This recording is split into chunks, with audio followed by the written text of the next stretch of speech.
Alright, so I have a VCT on a key series, a K24 and a CRV that's failed, and I've already torn it apart and looked at it, but obviously you want to know what's inside of it and probably how it failed, because this seems to be a fairly common issue on these cars. Let's check it out. Okay, here's the VCT actuator. It usually has 4 in them, but I've already taken this thing completely apart.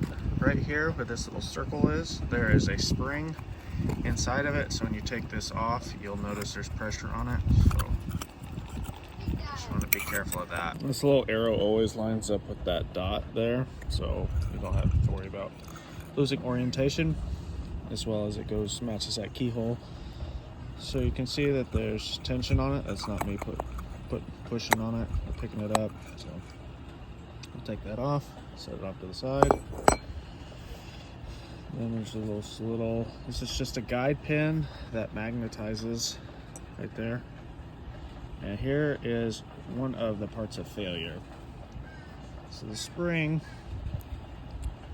is pushed and squeezed, and it fails over time. It loses its tension strength.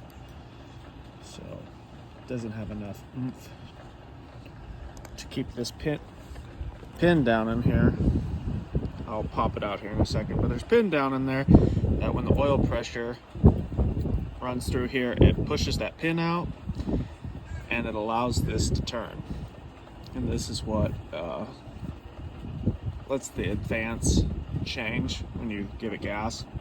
It's the VTEC of this car, pretty much. This is VTEC of this vehicle, is letting the cam advance in retard.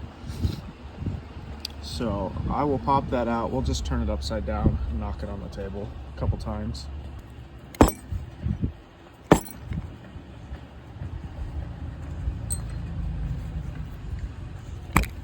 Ow. There it is.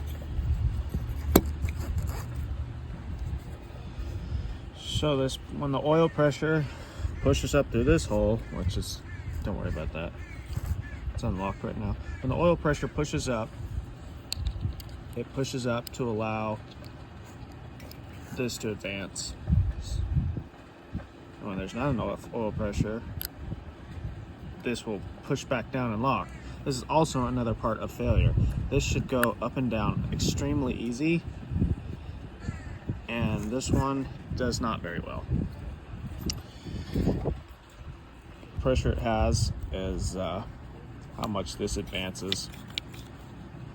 And so when you get that rattle, when this isn't locking or the oil's bypassing the seals, this just clicks back and forth.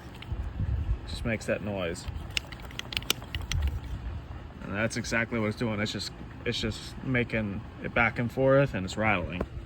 Once it does that, this thing's pretty much failed.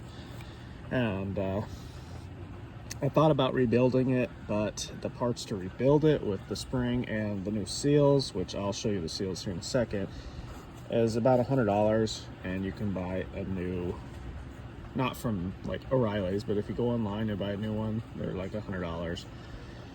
Pop this apart real quick. And it has these little plastic seals here. They're like an apex seal almost for a rotor. And there's a little spring. Let me grab one for you. It's this little spring that sits against the back of it in these grooves here and in here, and it just sits in there like that, and the spring pushes it out to keep pressure on it. And this thing moves back and forth depending on the oil pressure. And so as you can see in here, all the wear on that, or the seal rides, it's getting too much oil pressure past them. So, I mean, to replace these seals on a worn seat would not be a good idea. Between these springs going bad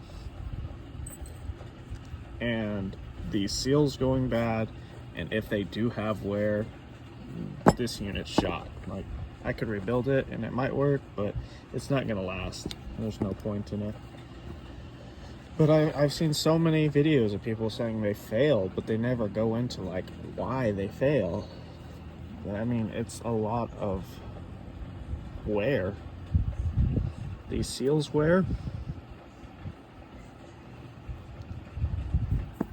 And then they ride here as well. Oh, it's got a good suction. There we go. These seals here ride on this surface too. And they're all pretty worn. And a lot of that is due to poor maintenance. It's probably what it comes down to, really, is you don't do enough oil changes. So this one's gone. There's no point in rebuilding it. It's just, it's got too much wear on it for, you know, a piece of plastic. And to put a new piece of plastic against something that's not machined is not a good idea. So as unfortunate it is, yeah, we get to buy another one.